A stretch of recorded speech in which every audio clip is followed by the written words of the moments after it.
Hello and welcome to the Creativity Cabinet. Today I'm going to show you how I'm going to take these two giant shoehorns, the kind without teeth. I know that the ones that there's no such thing as the ones that have teeth. But anyway, I'm going to take these and make them into some hanging signs that are similar to ones that I saw at JoAnn. These are the ones that I saw at JoAnn, and with any luck, I'll be able to transform them into something like that of my own. So let's get started. Okay, folks, both of these projects that I'm going to have in this video involved a lot of problem solving, so I'm going to be doing a lot of voiceover here. The first thing I did for the hanging signs was I was going to use the leftover pieces from the Menards yardsticks to make my hanging signs. And the first thing I needed to do was I needed to decide how long I wanted my shoehorns to be, because those would be what would be the signs would be hanging from. So I had to, here you see me measuring and figuring out how long I wanted to make them to be. I did one, and then I marked the other to be the same length. And in retrospect, I wish I would have made them longer, because in the finished product, they don't really hang very well. They just barely graze the top of the bucket that they're in. So next time I will have made them longer. Then I took a saw that I got from Dollar Tree and I cut them to that length. I actually found that I could just cut kind of halfway through, and then I could just put my hands on both sides and snap it off, and that worked. It left a rough edge, but since this is going inside of a bucket, it doesn't really matter. Then I spray painted the shoehorns using some spray paint that I got at Menards that was only $1.49 after rebate. Unfortunately, I lost the footage of me spraying the front of the shoehorn, but here you see me spraying the back of the shoehorn. I had to let it dry first and then spray the back. I did that one red, and then I did the other one in green. Then I took my two yardstick pieces. These were left over from when I made the big joy sign, and I painted them white with Waverly chalk paint. I painted both sides. That's actually optional because you're probably not going to see the back side. Unfortunately, I lost the footage of me painting the front side, so now you see me painting the back side here. Once the paint was dry, I took some washi tape that I had gotten from the Dollar Tree that has a nice kind of gold triangle pattern, and I pulled off a piece that was the length of the yardstick piece, and then I cut that piece in half lengthwise. I used the triangle pattern as a guide to help me to cut that straight. So I put one piece on one long edge and the other piece on the other long edge to make borders on either side. Then I used a black Sharpie to make long, skinny letters that kind of resemble the Ray Dunn letters. And I spelled out joy, and I put to the world, English number 1, to the world at the bottom in small letters. I repeated this process for the other yardstick length to spell out peace on earth on that one. Now it was time to assemble my signs. I used these two cute little metal buckets that I'd gotten from the Target Bullseye's playground. I put some stones in the bottom of them to give them weight so that they wouldn't fall over. And then I took two round pieces of styrofoam that I got at the Dollar Tree and stuck them in there. They were just the right size. so that I would be able to embed my shoehorn and Greenery into the buckets. Once those were pushed in as far as they would go, then I took the shoehorns and I stuck them into the styrofoam. I pressed down hard so that they would go all the way through the styrofoam and down to the bottom of the bucket. I did that to make them as stable as possible, though it did end up making my signs be kind of not exactly hanging since they ended up touching the tops of the bucket. But I kind of like how they turned out anyway. Then I took my signs and I used some floral wire from the Dollar Tree to simply string some through the hole in the top and then string it through the hole in the shoehorn and then twist it together to make a loop. And that way the sign would hang off of the top of the shoehorn. The final step was to add some Greenery to my buckets. This was just a bunch of different Greenery that I had gotten from the Dollar Tree, and I just stuck it into the styrofoam. Nothing too tricky about that, but this was one of the most fun parts of the process, I think, for me. At the very end, I took some of the white berries and just took them off the stems and used them to kind of cover up the remaining styrofoam that still showed.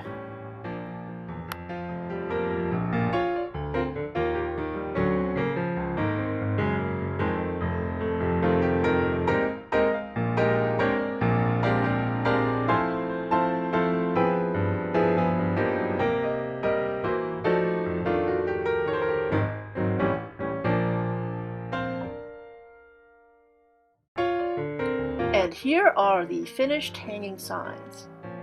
I actually think they turned out really festive and beautiful.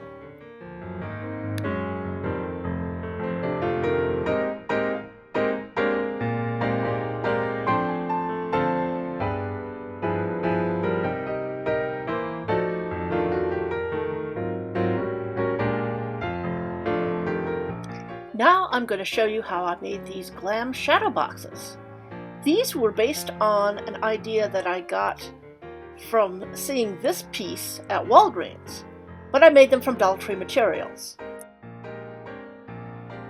I started with this framed bank that I got from the Dollar Tree. First I had to get the plastic off of it, and then I took it apart and so that I could scrape off the lettering that was on the glass. You see me here figuring out that the lettering is actually on the back of the glass rather than the front, so I had to take the frame apart, and then I used my razor blade scraper that I had gotten for free after rebate at Menards, though I know that you can also get these at the Dollar Tree. I just used that to scrape off the lettering that was already on the glass. Then I took some masking tape and I applied it to the edges of the glass so that when I painted it, I wouldn't be getting paint on the glass. This is kind of fancy pattern masking tape, but you don't have to use that. You can just use plain masking tape, since all this is going to do is it's going to protect the glass from having paint get smeared on it, and it's going to be removed later on. Then I had to go through quite a bit of a problem-solving process with painting.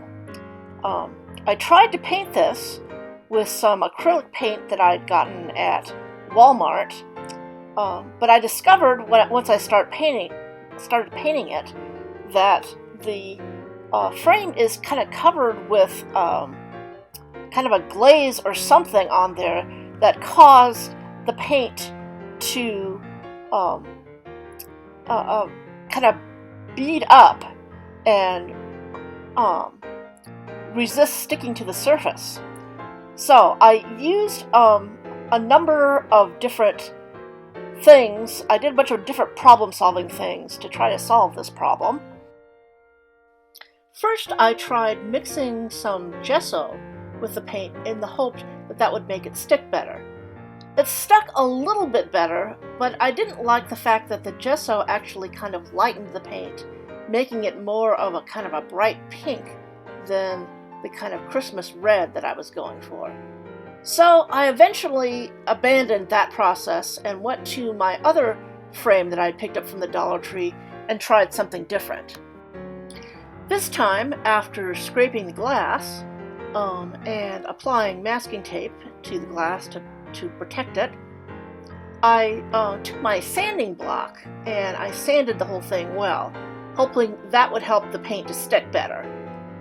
It did help somewhat to make the paint stick better.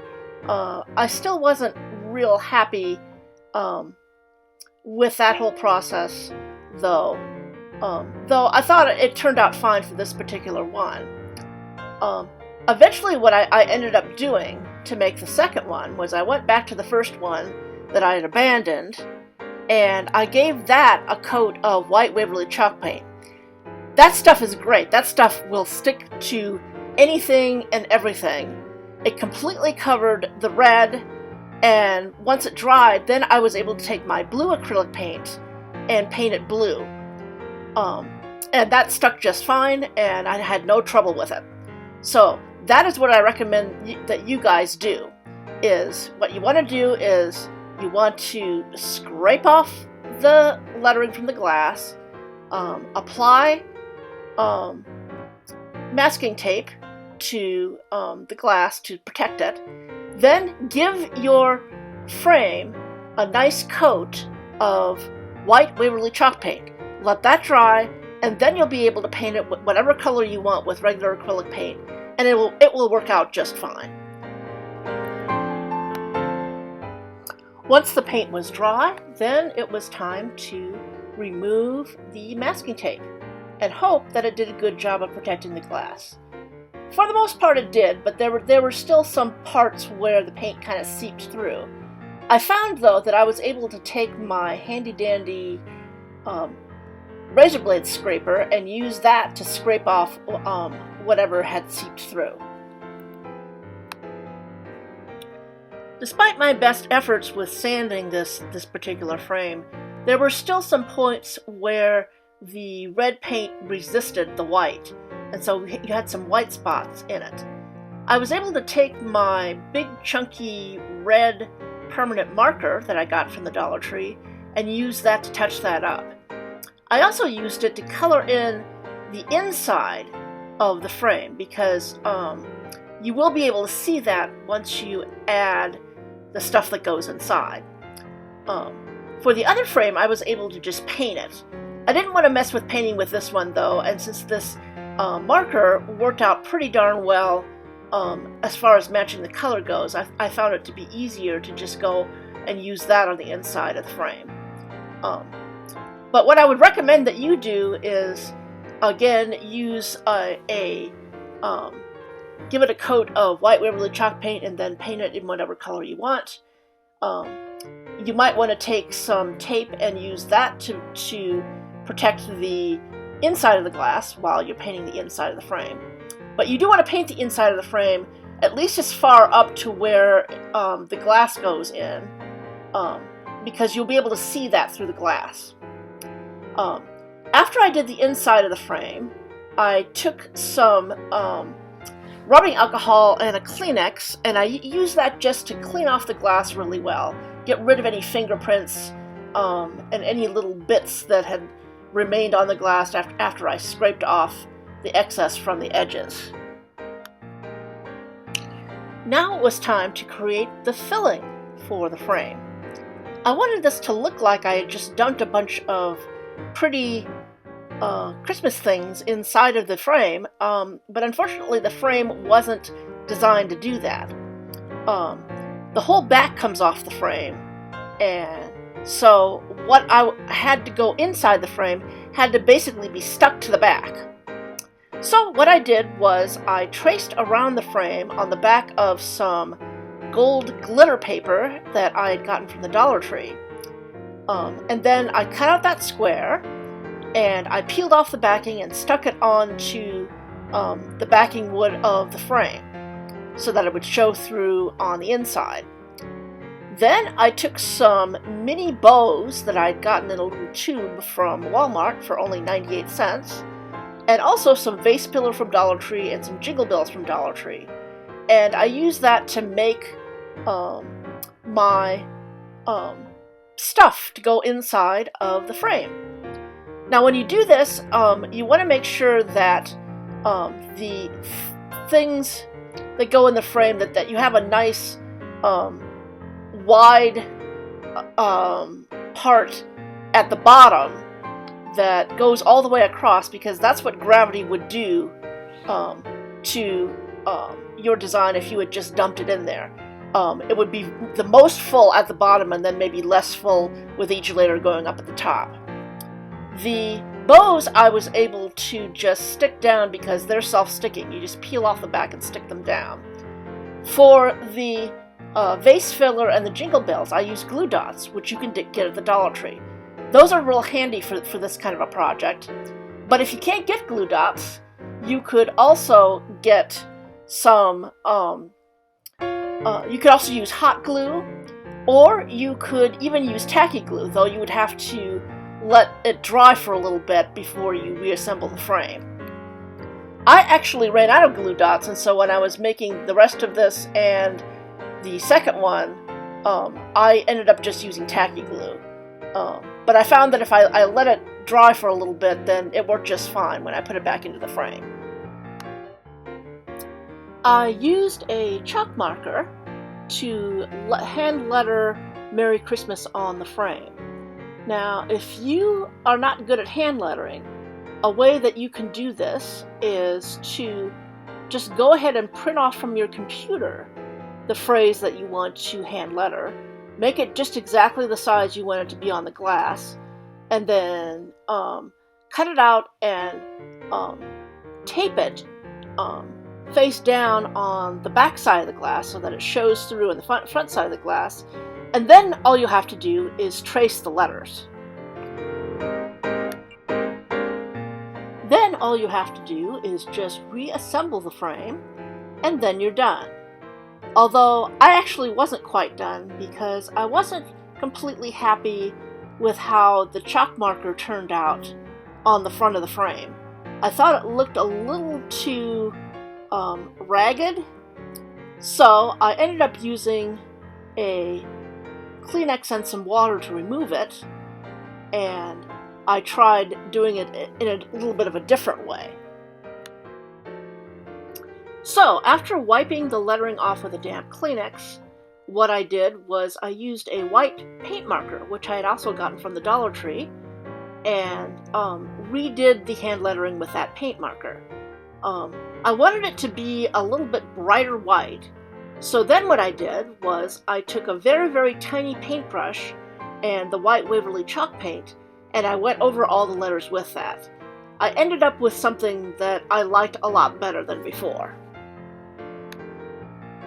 And here are my finished Christmas shadow boxes. I think they turned out great considering all the problem solving I had to do. I hope you guys will learn from this that it's not necessarily a tragedy to make a mistake, and you learn a lot of good problem solving skills from doing that.